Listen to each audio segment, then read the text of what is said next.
सद्गुरु के मुखार बिंदु से निकली भाव भरी वाणी को निरंतर सुनने और जीवन को सुंदर, सरल, कोमल बनाने के लिए पहले इस चैनल को सब्सक्राइब करें और बेल आइकन दबाएं।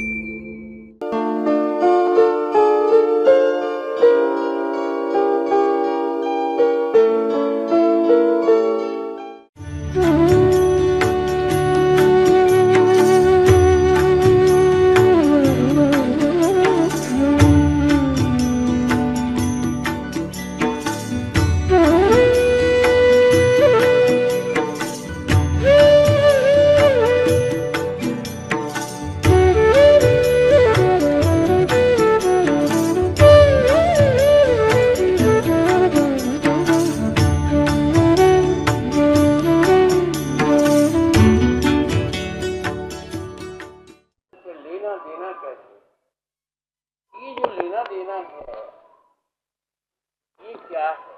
यदि हम किसी स्थान पर जाते हैं तो कुछ लेने के लिए और उसके बदले में कुछ देने के लिए, तो सत्संग में मनुष्य यदि आता है तो सत्संग में आया हुआ व्यक्ति क्या लाता है और क्या देता है? प्रश्न हो सकता है कि ये लेन देन मनुष्य के साथ क्यों है? ये इसलिए है कि प्रकृति से सांस लेता है और अपने भीतर में जो निरर्थक चीज थी वो देता है। ये लेन देन तो प्राणों के साथ में लगा हुआ है। वो ये न समझ बैठे कि बिना लेन देन की एक क्षण भी मनुष्य का बीत सकता है, क्योंकि सांस के बिना प्राणी की गति नहीं, और प्राणों के भीतर भी कोई लेता है, कोई देता है। अगर प्राणों के भीतर कोई लेगा नहीं, देगा नहीं, तो मनुष्य कभी शांति नहीं पा सकता। मनुष्य तो उसी समय शांति पा सकता है जब उसके हृदय में ये लेन देन की भावना रहती। अब यदि मैं प्राचीन ऋषि मुनियों की तरह कहूं या कवि की तरह यह कहूं कि लेने को हरि नाम है, देने को अन्नदान, तो मुझे अच्छा नहीं लगता। हरि का नाम लेना ठीक है और अन्नदान करना भी ठीक है, लेकिन यदि मैं इसी को ही सब कुछ समझ बैठूं कि भाई यही हरि का नाम लेना है और अन्न का दान करना है, तो फिर सद्गुरु की कृपा क्या? अगर सभी बातें यूं ही पुराने ढंग से, पुराने ढंग से ही यदि कही जाए तो विशेषता क्या होगी? हमें लेना है, हमें देना है। सद्गुरु कहता है रे सूर्य की तरह कि किसी को पता न चले कि कैसे ले गया, और देव प्रकृति की तरह कि एक बीज उसने दिया तो हजारों बीज उसने अपने गर्व से, अपने प्यार से फैला दिए इंसान को समझ। इसे आप नहीं समझ पाई हूँ तो मैं इसे और स्पष्ट कर दूं। सूर्य समुद्र से जल लेता है, बादल बनता है, लेकिन किसी को पता नहीं लगता कि किस समय वो ले रहा है, किस रूप से ले रहा है, और उस रूप से नहीं, उसे तो भाप बना करके ले रहा है। अर्थात तो उस मनुष्य के भीतर या उस समुद्र के भीतर जो कुछ नमक का सा भाव है, क्रोध का सा भाव है, ईर्ष्या द्वेष का जो भाव है, तो छोड़ देता है वो वहीं, और उसके स्थान पर उस नमक में मिला हुआ, उस क्रोध में मिला हुआ, उस अशांति में मिला हुआ वो जो प्रभु का प्यार है, उस प्यार को वह खींच लेता है, जैसे कि सूर्य समुद्र से जल ले लेता है।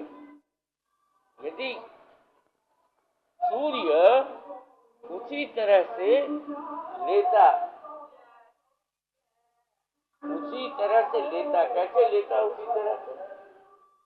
उसी तरह से वैसे लेता कि नमकीन पानी को नमक के पानी को पानी से मिले हुए भाव में यदि वो लेता, नमक समुद्र में जल भी है, नमक भी है, यदि उसी भाव से वो उसे ले लेता तो उस अवस्था में कहना पड़ता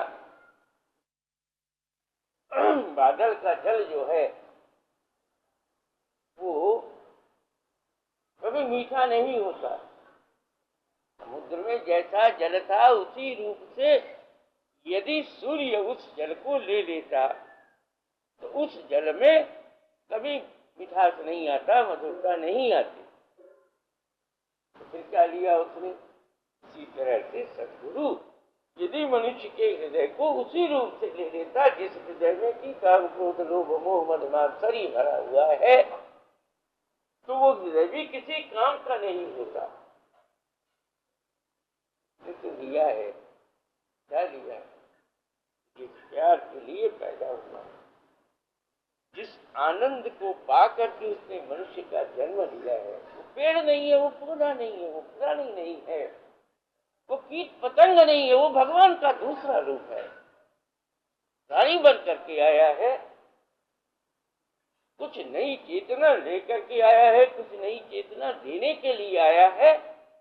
इसलिए कोई ये न समझ बैठे कि ये पाप का भंडार है। जैसा कि आप युगों से, वर्षों से, जैसे कि आप साधुओं से सुनती आई हो कि मनुष्य का शरीर जो है पाप का भंडार। लेकिन यदि हम इस प्रभु के पवित्र मंदिर को यदि पाप का भंडार कहेंगे तो आप ये बतलाओ कि फिर स्वर्ग कहाँ, फिर आनंद कहाँ है, फिर शांति कहाँ है? लेकिन समझना पड़ा है। वो समझ क्या है? वो समझ यह है कि समुद्र में नमक भी है, मगरमच्छ भी है, मछली भी है, और भी न जाने कौन कौन से जीव उसके भीतर हैं। लेकिन सूर्य को उन मगरमच्छ से भी काम नहीं, उन मछलियों से भी काम नहीं, उस नमकीन पानी से भी काम नहीं। उसको तो केवल वो वस्तु लेनी है कि जो छिपी हुई है उसके भीतर। जो आप इंसान से बात करके देखो तो अभिमान का पुतला दिखलाई देता है। बिना अहंकार के हुए मनुष्य बोलना नहीं चाहता, देखना नहीं चाहता, सुनना नहीं चाहता। अहंकार ही मानो उसका जीवन है, अभिमान ही मानो उसका जीवन है। लेकिन दूसरी ओर यदि आप ये देखो कि ये अहंकार दिया किसने? यदि आपने प्रभु के प्रेम को नहीं पहचाना तो आपको ये समझ रखना चाहिए अभी सद्गुरु की दृष्टि आप पर पड़ी नहीं। जब तक समुद्र पर सूर्य की दृष्टि न पड़े तब तक उस समुद्र का सदुपयोग नहीं हो सकता। उसी तरह से प्राणी पर जब तक सद्गुरु की कृपा न पड़े तब तक उस प्राणी के भीतर बैठी हुई जो सद्भावना है, जो प्रेम है, जो छिपी हुई भावना है, किस रूप में, जिस रूप में कि समुद्र के भीतर वह मीठा पानी छिपा हुआ है। तो समुद्र को छूते हैं, पानी पीते हैं तो नमकीन मालूम होता है, लेकिन तो ये तो कुछ नमकीन जल को ग्रहण नहीं करता, उसके भीतर भी कुछ मिठास है। क्योंकि नमकीन और ये नमक चीज जो है ये कैसे, वही जल जब हम किसी गड्ढे में डाल देते हैं तो सूख कर पानी ही नमक हो जाता है। जो नमक बनता है समुद्र के जल से, वो गड्ढे में पानी डाल दिया जाता है, सुखा दिया जाता है, वही नमक बन जाता है, फिर उसको शुद्ध कर दिया जाता है। और वस्तु क्या मतलब इसका? क्या मतलब ये है जितना स्थूल होता जाएगा प्राणी उतना ही वो नमक उसका भाव और भी तीव्र होता जाएगा और भी अधिक होता जाएगा। कहने का मतलब क्या? कहने का मतलब यह है कि प्राणी जितना पार्थिव वस्तुओं के पीछे परेशान होगा तो खो बैठेगा अपना अमरत्व का भाव, अपने प्राणों की अनुभूति, अपने प्रभु की सद्भावना, मूर्ति का भाव। लेकिन दूसरी ओर यदि वह सूर्य की तरह नमकीन, नमक से भरे हुए प्रत्येक कण कण में जिसके नमक भरा हुआ है, प्रत्येक रोम रोम में जिसके क्रोध, अशांति, घृणा, द्वेष, जलन पैदा हो गई है, उसके भीतर भी कहीं प्रेम है, उसके भीतर भी कहीं शांति है। सद्गुरु क्या करते हैं? सद्गुरु उसी प्रेम, उसी सद्भावना को अपनी वाणी के द्वारा, वाणी के स्पर्श के द्वारा उसे खींच लेते हैं और तब उसे दिखला देते हैं। तू बादल, अरे तू बादल है, ये बरसना है। और ये जो दुनिया तरस रही है आज शांति के लिए, उन पर बरसना है, उन्हें शांति देनी है। तू छोड़ कर्म धर्म की बातें, तो तू बादल है, तुझे तो पहाड़ पर भी बरसना है, भूमि पर भी बरसना है। कठोर हृदय वाले को भी दो मीठी बातें कहनी है, अशांत हृदय वाले से भी प्यार से दो बातें कहनी है। तू अपने को छोटा न समझ, क्योंकि वह तेरे नमक का भाव, तेरी वह क्रोध का भाव, तेरी वो अशांति का भाव मैंने अपनी साधना से खींच लिया। मैंने वो साधना की है तेरे लिए कि जिसके द्वारा, जिसके कारण तेरे हृदय में वो नमक का भाव, वो क्रोध का भाव, वो अशांति का भाव नहीं रह सकता। जब तक तेरा मेरा एक भाव नहीं हुआ था, तब तक दुनिया जो तुझे कहती थी उसी को मान करके चलता था। दुनिया जिन किताबों को पढ़ने के लिए कहती उन्हीं को पढ़ता था।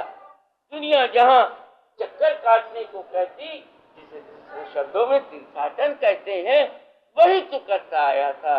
लेकिन आज तू मेरी वाणी सुन, आज तू मेरी बातें सुन।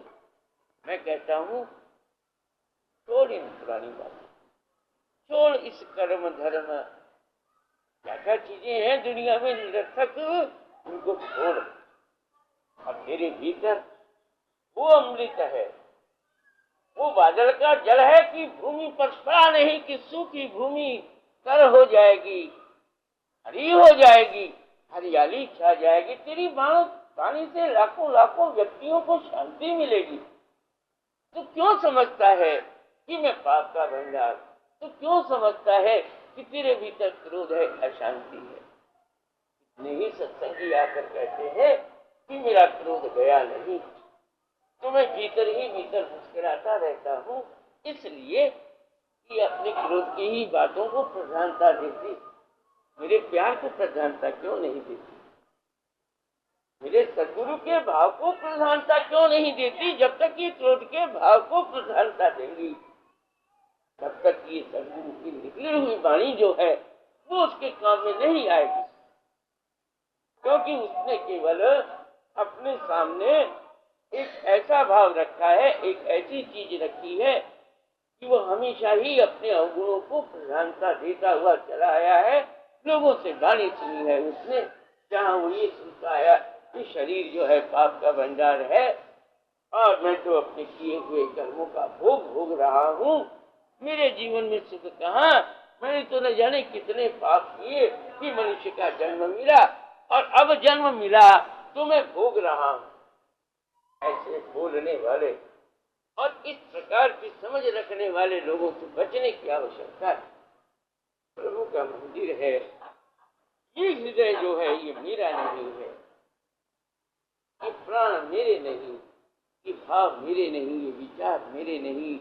मैं क्या हूं मैं खुद नहीं जानता, लेकिन उसकी दया है, उसकी कृपा है कि कभी कभी एकांत में मुझे पुकारता है, मुझे बुलाता है, अपने दिल की भावना को मजाक करके दिखलाता है और कहता है, क्यों सुनता है उनकी बात, जो तुझे पाप का बंदा। कहता हूं तू सच्चिदानंद का दूसरा रूप है, तू पाप का भंडार नहीं। मैं कहता हूं तेरे भीतर रोम रोम में ओम ओम बसा हुआ है, पाप तेरे समीप आ नहीं सकता, वो तेरे भीतर अग्नि है कि अनेक जन्मों के पाप तुझे देखकर थर कांपते हैं। दुनिया कहती है कि तू पाप का भंडार हो, मैं कहता हूं तू सच्चिदानंद का दूसरा रूप है रे। तू घबराया क्यों? क्यों ऐसे लोगों की बात सुनता है जो तुझे ये कहते हैं कि तूने ये पाप किया, तूने वो पाप किया? तूने पाप नहीं किया, अगर पाप करता तो मनुष्य का जन्म कभी तुझे देता नहीं, सृष्टा ऐसा पागल नहीं था वह कि तुझे अयोग्य बना करके तुझे कष्ट देने के लिए, कष्ट भोगने के लिए, भगाने के लिए तुझे पृथ्वी पर भेजता। ये तो ऐसे मूर्खों की बात मैंने सुनी जो हमेशा बड़े बड़े लंबे लंबे तिलक और छापा लगा करके दुनिया को केवल भ्रम में डालने के लिए ही जिनका कार्य हो गया है, ऐसे लोगों की तरह बात सुनी जी कहते हैं कि तू पाप का भंडार है। मेरी बात सुन, मैं तुझसे कहता हूं तू पुण्य पवित्र धाम है, ऐसा धाम है कि भगवान तरसता है तेरे प्यार से। ऐसा तेरे भीतर भाव है कि भगवान ये चाहता है कि इस इतना पवित्र भाव इसके हृदय में है, क्यों न मैं जा करके वहां बैठूं। आप जानती है घर तो सभी के हैं, घर तो सभी के हैं, लेकिन जो घर खूब अच्छी तरह सजा हुआ हो, साफ सुथरा है, ऐसे ही घर में तो सभी लोग बैठने के लिए तरसते हैं कि कोई हमें बुलाए तो हम यहाँ बैठकर आनंद लें। इतना भी आप ना समझ पाई हो तो कम से कम इतना तो आप समझ सकती हैं, बाहर गर्मी है और पड़ोसी के घर में घर का कमरा जो है एयर कंडीशन, क्या आप नहीं चाहेंगी कि पड़ोसी मुझे बुला करके कहे कि भाई ना बैठ हम तो बात करें, क्योंकि बाहर की गर्मी चली जाए। गुरु भी यही कहता है, वो ये कहता है छोड़ बाहर की गर्मी, शरीर के भाव को छोड़। ये हमेशा तुझे जलाते रहेंगे, हमेशा कष्ट देते रहेंगे। ये 12 महीने की गर्मी है, ये 3 महीने 4 महीने की प्राकृतिक गर्मी नहीं है। तेरा माथा गरम, तेरा दिल गरम, तेरे भाव गरम, बात करता है गरम गरम। तो झगड़े के लिए नहीं आया है, तो शांति के लिए आया है। तुझे क्या करना है? तू इन झगड़े वालों के पास बैठकर यदि झगड़ेगा तो शांति कौन देगा? ये तो समझना होगा कि तू झगड़ने के लिए नहीं आया है, अपने निरर्थक भावों को सदगुरु के चरणों पर अर्पित करके आनंद लेने के लिए आया है। इंसान चाहता है मैं शांति लूं, पड़ोसी कहता है शांति नहीं, तुझे शांति कैसे लेने तू? ये है लेन देन, यह लेन देन। मैं शांति चाहता हूं, मेरे घर वाले मुझे तंग करते, पड़ोसी तंग करते, क्या उनकी तंग करने से मैं सत्संग छोड़ दूं? कभी नहीं। मेरा सत्संग मेरे साथ, मेरे प्राणों के साथ शरीर जाएगा, और ये इस स्थान पर सत्संग हो या ना हो, लेकिन मेरा भाव मेरे साथ।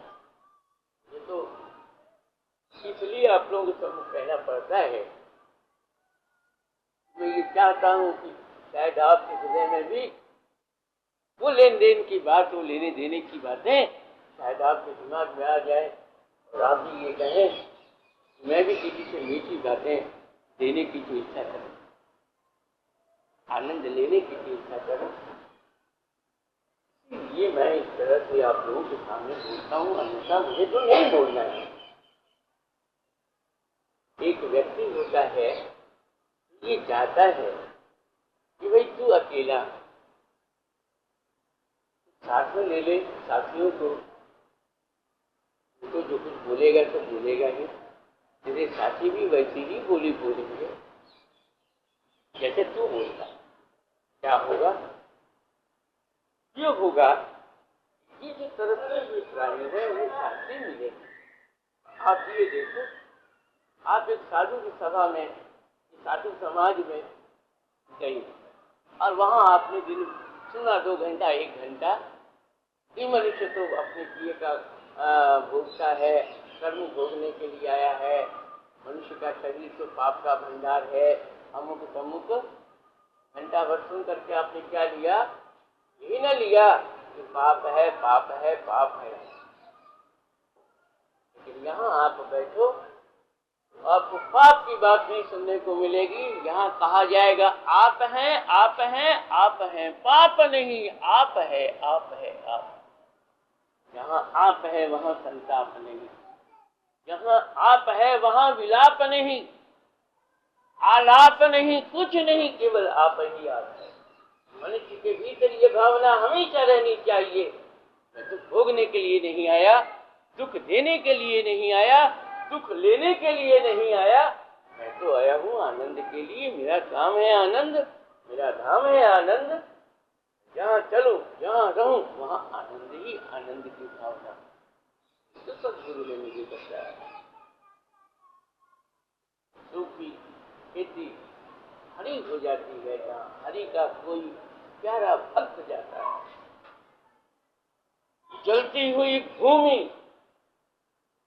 हीरे उगलने लगती, आनंद देने लगती है। जहाँ कोई आनंद का प्यारा जाता है, क्यों आप समझती हो कि दुनिया जो है ये कष्ट का स्थान है? ये तो बहुत बड़ा आनंद का स्थान है। हमें क्या लेना है, हमें क्या देना है? उस लेन देन के भीतर आपको एक बात याद रखनी है, तो यदि कुछ आपको लेना है तो आप दीजिए किसकी तरह? सूर्य की तरह नमक से भरे हुए उस समुद्र में। ये संसार जिस दुनिया कहती है, दुनिया के लोग कहते हैं कि पाप पुण्य का खेल है, यहाँ इसके भीतर भगवान की भक्ति रूपी भावना लीजिए और देना है। यदि आपको कुछ देना है तो आप क्या देंगी? आप दीजिए प्रकृति की तरह, कि प्रकृति को एक अन्न का एक बीज दिया, एक छोटा सा बीज दिया, बड़ का एक छोटा सा बड़ जो होता है ना बड़ पेड़, तो इस बड़ का एक छोटा सा बीज दिया, तो आप देखो कि उस बड़ के भीतर से कितना बड़ा एकदम महा वृक्ष देखने को मिला। माने क्या इसका? एक ऐसी मीठी वाणी आप किसी को दी जिससे कि वो अपने दुख को भूल जाए। आप कहोगे कि दुख को कौन भुला सकता है? हम कहते रोते हुए बालक के हाथ में खिलौना दे दिया जाए तो कुछ देर के बाद में वो बच्चा रोना भूल जाएगा। इसी तरह से जिसने आज तक पाप पुण्य की कथा कही है, जब वो भगवान की कथा सुनने लगेगा, आनंद की कथा सुनने लगेगा, तो उस अवस्था में वो कभी पाप पुण्य की कथा भूलेगा ही नहीं। आप कहोगे कि आपका लेन देन तो बड़ा विचित्र है। मैं कहता हूँ विचित्र नहीं, बिल्कुल आनंद देने वाला है। व्यक्ति समझते नहीं है, व्यक्तियों का ध्यान उधर है नहीं। दिन रात जैसी बातें सुनता है मनुष्य, मनुष्य वैसा ही बन जाता है। आप कुछ दिन निरंतर सत्संग से लाभ उठाओ, कि पाप पुण्य की बातें और ये निरर्थक घन चक्कर बातें जो मनुष्य की बुद्धि को भ्रमित कर देती है, उन बातों से आपको मुक्ति मिल जाएगी, छुटकारा मिल जाएगा। आपको वो विश्वास ही नहीं रहेगा कि ये शरीर पाप का भंडार है और हम दुख सुख भोगने के लिए आए हैं। हमने काया जो प्राप्त की है वो काली माँ के लिए। हम तो दिन भर झूठ बोलते हैं। अरे तुम क्या तो झूठ बोलोगे, न तुमको ये पता है कि झूठ क्या है और न तुमको ये पता कि सत्य क्या है।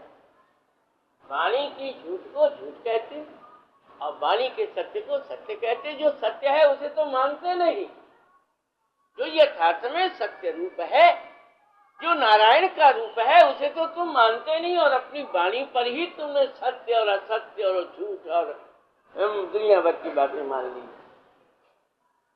दुनिया दुनिया झूठी है झूठों के लिए, दुनिया बेईमान है बेईमानों के लिए, और दुनिया पुण्य भूमि है जो भगवान के हैं उनके लिए। कौन कहता है कि यहाँ पाप है? जहाँ स्वयं आप विद्यमान है कण कण में, वहां पाप रह नहीं सकता। ये मनुष्य की भावना, ये निरर्थक साधु जिन्हें मैं अपशब्द नहीं कहना चाहता, उनकी भावना के कारण और कुछ धर्मों में ऐसी बेवकूफी की बातें लिखी हुई है, उनके कारण आज मनुष्य संतप्त कष्ट में पड़ा हुआ है। यथार्थ में कहीं पाप की कोई बात नहीं है, आपकी बात है। जो आपकी बात न करे तो पाप में अपनी जाएगा, जो भगवान की बात न कहे, भगवान को न समझे, जो सत्य को न समझे, जो अवतारवाद में मनुष्य को चक्कर खिलाए, जो वृंदावन में रास रचाए, ऐसे खेल जो दिखलाए, तो जरूर उसको पाप मालूम होगा, पुण्य मालूम होगा, खेल देखेगा। लेकिन जो सत्य को पकड़ करके बैठा हुआ है, जिसकी वाणी में अग्नि है, जिसकी आंखों में तेज है, उसके सम्मुख किसी की शक्ति नहीं कि खड़ा होकर रह सके। सदगुरु की कृपा से देखा है, इस शरीर ने देखा है, बड़े बड़े कहलाने वाले महात्माओं को देखा है कि जहाँ दो बात कही नहीं कि उनकी वाणी मूक हो जाती है, बात का जवाब नहीं। ये अहंकार की बात नहीं, ये तो सदगुरु का प्रताप है जो अपने आप बातें कहलवा देता है। अन्यथा सोच समझ करके तुम्हें कभी बैठता भी नहीं।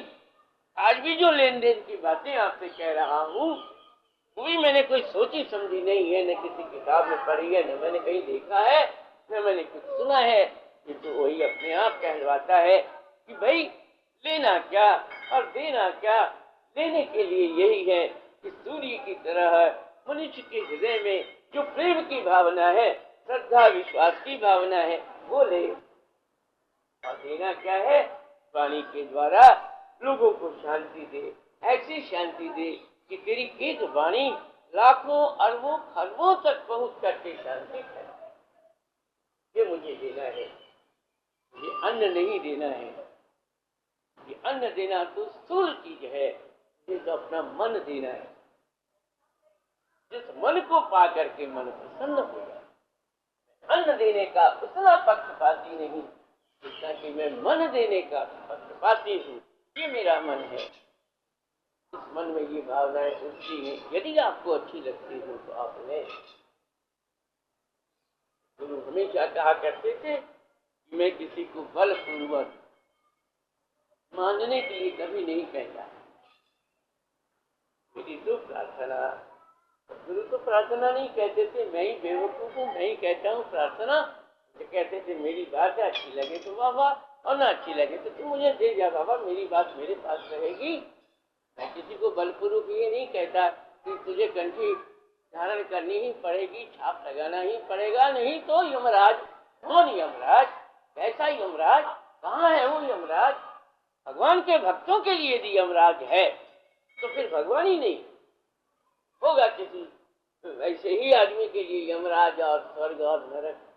भगवान के भक्तों के लिए तो सब जगह प्रेम की नगरी बसी हुई, आनंद की ध्वनि हो रही है, अनहद बाजे बज रहे हैं, शांति है, प्रेम है, आनंद है, बरस रहा है, कोई नहीं तरस रहा है। ऐसा है सदगुरु का दरबार, जहाँ भूख नहीं प्यास नहीं, जहाँ आप ही आप है। जिसे देखकर मनुष्य भूख प्यास भूल जाता है, वो बैठा हुआ है आज के सिंहासन पर मनुष्य के। लेकिन मनुष्य समझ नहीं पाता है कि क्या उसकी अवस्था है, क्यों वो आज भिखारी बना हुआ है। केवल उसके निरर्थक विचार उसकी शांति को, उसके प्रेम को, उसके आनंद को निरर्थक खींच खींच करके उसे दरिद्र बना रहे हैं। अन्यथा दरिद्र बनाने का करने का कोई कारण नहीं है। क्या कहूँ मैं आपसे, एक उठता है एक बैठता है। तो मैं देखता हूँ कि चारों तरफ मेरी आवाज को दबाने के लिए, मेरी भावना को दबाने के लिए स्वयं प्रकृति नहीं बल्कि प्रकृति में बनाए हुए ये दुष्कृति भावना जो लोगों की है, वो मुझे दबाने की चेष्टा करती है। मैं दबने वाला नहीं। तो मैं इसलिए नहीं दब सकता कि मेरे हृदय में सदगुरु की वाणी है। मैं दबूं क्यों? मैं दबना जानता नहीं, मैं कभी दबा नहीं। दबेगा वो जिसमें कुछ कमी होगी, जिसके भीतर प्रभु प्रेम का दीपक हमेशा जलता है, जिसका स्नेह कभी कम नहीं हो सकता, जिसका प्यार दिन प्रतिदिन बढ़ता चला जाता है, जिस प्रकार सूर्य प्रभात में लालिमा के रूप में रहता है, मध्याह्न में वह पूर्ण रूप से चमकता है। यहाँ मध्याह्न नहीं है, स्थिति विशेष है जो हमेशा चमकता रहेगा, उसे कोई छिपा नहीं सकता, डुबा नहीं सकता, जला नहीं सकता। वो अमर दीप है, वो हमेशा चमकता रहेगा। पानी की मनुष्य का शरीर पकड़ करके उसका गला घोटा जा सकता है, लेकिन सत्य को आज तक कोई रोक नहीं सका। ये रुकने वाली चीज नहीं। लोग ये समझते हैं कि हम चिल्लाकर, हम बोलकर, हम निरर्थक बातें कहकर आवाज बंद कर देंगे। ये आवाज बंद होने वाली नहीं। आवाज तो स्वयं भगवान भी, अवतारी भगवान भी आए तो वो भी बंद नहीं कर सकता। अभिमान की बात नहीं है, सदगुरु की कृपा है, विमान की शक्ति है, जो इंसान की शक्ति क्या किसी देवता की शक्ति के सामने भी झुकने वाली नहीं। झुका है केवल एक के सामने, इसलिए कि वो मुझे प्यार दे, इसलिए नहीं झुका कि मैं दीन हूं, मैं हीन हूं, मैं पापी हूं, मैं क्रोधी हूं, इसलिए नहीं झुका है, इसलिए क्यों मुझे अपने हृदय में समा ले, मुझे अपने आप में मिला ले। ये भावना है सदगुरु की, जिसने चेतना दी है, जिसने वाणी दी है, जिसने भाव दिया है, जो अभाव को मिटाने वाला, हमेशा ही आनंद के रूप में रखने वाला। ऐसे सदगुरु के कारण ही आज चारों तरफ आनंद है। आग के पास जाने वाला जलकर खत्म हो जाएगा। सत्य के पास असत्य की बातें कभी टिक नहीं सकती, चाहे वह कोई कहलाने वाला साधु महात्मा कोई न क्यों न हो, परवाह नहीं करता। लोग तो फांसी पर चढ़ गए धर्म के लिए, समसी धर्म के लिए फांसी पर चढ़ गया। यहाँ तो फांसी है, फांसी नहीं। हंसते हंसते अपने सदगुरु की वाणी की भावना लोगों को देनी है। हम तो झगड़ने के लिए नहीं आए हैं, हम तो आनंद लुटाने के लिए आए हैं। यदि हम ही झगड़ने लगे तो दुनिया तो पहले से ही झगड़ रही है, फिर हमारा आने का काम क्या है? किसी ने मुझे भेजा, मैं आया नहीं, मैं आया नहीं, किसी ने मुझे भेजा और कहा आनंद ले, आनंद दे, ही लेन दे, स्वयं आनंद ले और दूसरे को आनंद दे। ये नहीं कि लेने को हरि नाम है और देने को अन्नदान। ये तो नीतिगत बात है भाई, हृदय की बात नहीं। हृदय की बात तो ये है, ले कैसे ले, जैसे सूर्य लेता है कुछ समुद्र के निरर्थक भाव को छोड़कर उसके भीतर जो बड़ा मधुर रस जल है, मीठा जल है, उसे तू ले, सागर बन जाएगा, बरसने लगेगा, तरसने वालों की प्यास बुझाएगा। तो दुनिया जानेगी कि दुनिया में कोई संत था, कोई था। दुनिया ये कहती थी कि तू इतना जप कर, इतना तप कर, इतना चक्कर काट, इतनी माला फेर, इतने फूल चढ़ा। तो ये कहता था फूल एक बार मेरे प्रभु के चरणों में चढ़ा, लेकिन तेरा एक भी मानसिक कष्ट में रहने नहीं दूंगा। मैं बल देने वाला देवता हूँ, मैंने बल प्राप्त किया है प्रभु की कृपा से। अभिमान की कोई चीज नहीं। तू जो अभिमान नहीं करता उसका सर कभी नीचा नहीं होता। तो वाणी बोलता है आगे है, यदि निरर्थक उसके साथ खेल करोगे तो वो चला के खाक कर देगी। और आगे है, यदि चाहो तो सदुपयोग से उस पर तुम भोजन बना सकती। ये तो आग है, उसी आग के द्वारा तुम अपनी भूख भी मिटा सकती हो और उसी आग के द्वारा अपने तन को भी जला सकती हो। बहुत सी बेवकूफ औरतें जल जाती हैं आग में, तो जलाते जलाते जल जाती है। बहुत सी दुनिया से व्यवहार करते करते जल उठती है बहुत सी औरतें। देखो आप, जैसे स्टोव में तेल वाला कील है, वैसे तो बातों का कील है। बात करते करते झगड़ा हो जाता है, जल उठती हो आप, बातों से जल उठती हो। केवल आप ऊपर का जलना क्यों देखती? अरे ऊपर की जलन मिट सकती है, भीतर की जलन जो है वो तो सदगुरु ही कृपा करे तो मिटे, क्योंकि ये तो विचारों का खेल है। भीतर में जितनी गंदगी रखोगे विचारों की कभी शांति नहीं मिलेगी। लेकिन तभी शांत स्वरूप आनंद सागर, अमृत सागर किन शब्दों में कहूं मैं। राधा से किसी ने पूछा, ये काला कलुटा, इस पर तुम क्यों इतनी मुग्ध हो रही है? कहने लगे, तुम्हें काला कलुटा दिखाई देता है क्योंकि तुम्हारे दिल में अभी मैल है, अभी तुम्हारे दिल में बहुत मैल है, इसलिए तुम काला कलुटा देखो। सुनो उसकी बांसुरी, भूल जाओगे कि कौन काला कौन गोरा। सुनो उसकी वाणी सदगुरु की, कौन बुरा कौन भला। भूल जाएगा व्यक्ति। यदि राधा बांसुरी सुन करके अपने तन मन को भूल गई, तो ये सदगुरु की कृपा है। यदि व्यक्ति सदगुरु की वाणी को सुने तो वो भी अपना सुख दुख भूल जाएगा। फिर क्या रहेगा? जब सुख दुख दोनों ही गए, रह गया केवल आनंद। क्यों आनंद रह गया? हमारा जो प्रभु है ना, वो सच्चित आनंद, वो तो आनंद स्वरूप है। उसके यहाँ तो ये सब कि नहीं। जो भक्तों ने कहा अनंत का संत, तो किसी के हृदय में जलन पैदा हो गई कि व्यक्ति कैसे अनंत का संत हो सकता है। मैं उनसे क्या कहूँ? मैं उनको पूछो उससे कि जिसने अनंत का संत लिखा है उसके दिल में क्या है। तुम तो अपनी आंखों से देखती हो ना, तुम्हें क्या मालूम कि कौन अनंत का संत है? पूछो उससे कि जिसके हृदय में प्रेम की लौ लगी हो, जो अपने आप को मिटा करके दीपक की तरह तेल जल रहा है, प्रकाश फैल रहा है, उसके हृदय से पूछो कि कौन है वो अनंत का संत। यह है भक्त की भावना, यह है भक्त का प्रेम, जो भगवान को अनेक नाम से अनेक भाव से पूजता से मानता है। भक्त देता है, भक्त लेता है। भक्त देता है अपना दुख का भार और लेता है आनंद का भंडार। क्या तमाशा है? आप उसे दुख दो, वो आपको आनंद देगा। दुख दो माने उसको कष्ट मत दो। आप अपने हृदय का जो दुख का भाव है वो उसके चरणों पर समर्पित कर दो, अब वो उसके बदले में आपको आनंद का भंडार देगा। लो भाई, खुद चखो और उनको चखाओ। खुद वाणी के भीतर वाणी से अमृत की वर्षा करो और लोगों को आनंद दो। ये है लेन देन। ये रुपए पैसे का लेन देन नहीं, ये कर्मकांड का लेन देन नहीं, जहाँ ये कहा जाए, बार बार ये कहा जाए कि तू तो भोगने के लिए आया है। कौन कम भक्त भोगने के लिए? हम तो आनंद के लिए आए। जो आया होगा भोगने के लिए बैठकर भोगे, भोगने के लिए नहीं आए। हम तो आनंद के लिए आए हैं, आनंद से आए हैं, आनंद के लिए आए। रोज हंसते हुए आनंद में ही जाएंगे।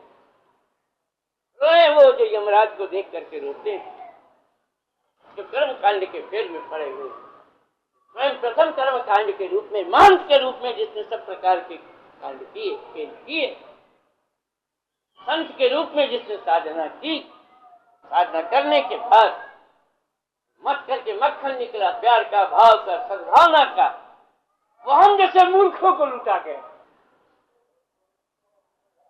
दे गया अपना दिल, दे गया अपना भाव।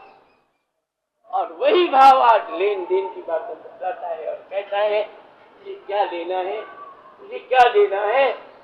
मैंने ले लिया जो कुछ तुझसे लेना था और मैंने दे दिया जो कुछ तुझे देना था। ये तो समझाने की बातें कही मैंने अब तक। लेने वाले ने ले लिए और उसी ने दे दिया जो कुछ देना था। लेन देन कैसा? ये तो व्यवहार की सी बातें हैं, ये तो ज्ञान शिक्षा की सी बातें हैं। ये साथ में इतनी देर जो मैंने आपसे बात कही, वो बातें तो केवल एक नीतिगत, एक भावगत बातें कही। यथार्थ आप मुझसे पूछते हो तो मैं तो ये कहूंगा कि जो कुछ उसने लेना था ले लिया और उसे जो कुछ देना था उसने दे दिया, तो फिर मैं क्यों लेन देन की बातें कहूं? लेकिन कई बच्चे होते हैं ना, पहले उनको बड़ी बात सुना दो तो कैसे समझेंगे कि भाई ये लेन देन क्या है। मेरा देना और मेरा लेना, यही है तेरा मेरा फिर शाश्वत संपर्क। एक ये पंक्ति लिखी है जहाँ समर्पण की एक पुस्तक में समर्पण लिखा है, वहां एक पंक्ति ये लिखी कि तेरा देना और मेरा लेना। आज तू शरीर से नहीं लेकिन भाव से, आज भी मेरा भगवान जो करते हो बहुत आनंद के साथ है, कण कण में व्याप्त है।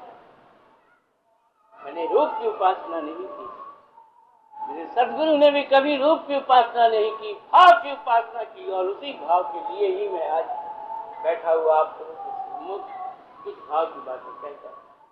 मैं नहीं कहता, कहलवाने वाला कहता है कि अभाव से ग्रस्त बच्चे तेरे पास आकर भी यदि अभाव को न भूल पाए तो अरे पागल, मैंने क्यों तुझे बानी दी।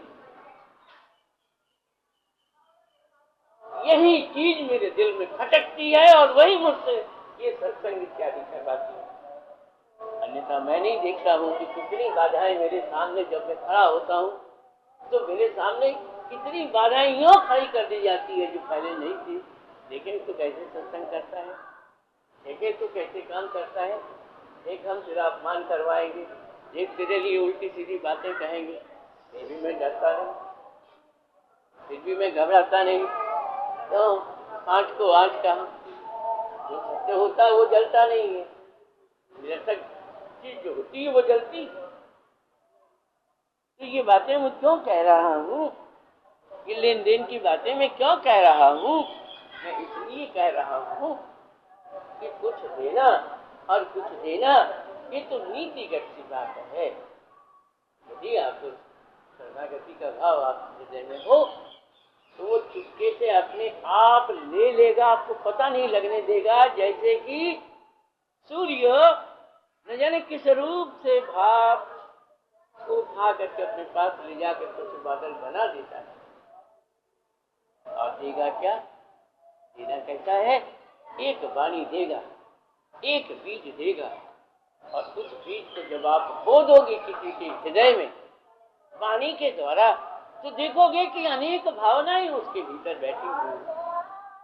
अभी मैं कुछ दिन पहले बम्बई गया तो एक महाराष्ट्र औरत थी, तो उसको मैंने जरा सी अध्यात्म की बातें बतलाई कि भाई शरीर जो है ये तो कुछ भी नहीं है, अध्यात्म से बहुत काम होते हैं।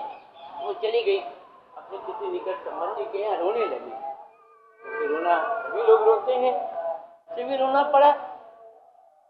अचानक देखती क्या है, 10 मिनट के बाद कि इतना चेहरा दिखलाई दे रहा है उसको, और वो कहता है अरे पगली, तू अगर रोएगी तो तुमको शांत करेगा कौन? पहुंच अपनी आंखें, पहुंच अपनी आंखें। कहने लगी पिताजी मुझे ये मालूम हुआ कि आप बोल रहे हैं, कह रहे हैं कि आंख पहुंच अपनी, क्या कर रही है, उनको शांत कर। हम यहाँ गई, उसने ऐसी बातें कही, सब लोग शांत हो गए। 70-72 वर्ष का बूढ़ा आदमी था, लेकिन शांति देने की भी जरूरत थी। क्या कहूँगे, जादू है, ये मंत्र है, ये खेल है, कुछ नहीं है, सदगुरु की कृपा। मुझे पता नहीं कि कौन कैसे भाव लिखता है। अपना काम है फेंक देना, अपना काम है दे देना, एक इच्छा हो ले या न ले। लेकिन ये आप समझो कि जितना लोगी ना नहीं देना भी पड़ेगा, ये सदगुरु की विशेषता है। आप ये ना समझ बैठो कि केवल देना लेना अपना काम है और देना अपना काम नहीं, ऐसी बात नहीं है। आज आप बात सुनती हो, आज आप प्रवचन सुनती हो, कल आपको प्रवचन सुनाना होगा, यही आपको देना है। कुछ आप ले रही हो कानों से, बात सुन रही हो कानों से, ये कान की बात कान में नहीं रह जाए और दुनिया की तरह की इस कान से सुना उस कान से निकल जाए, ये तो निकल ही नहीं सकती। इस बात को तो मैं मानता ही नहीं कि भाई किस कान से इस कान में आए किस कान से निकल जाएगी, नहीं, कान से तो नहीं निकल सकती।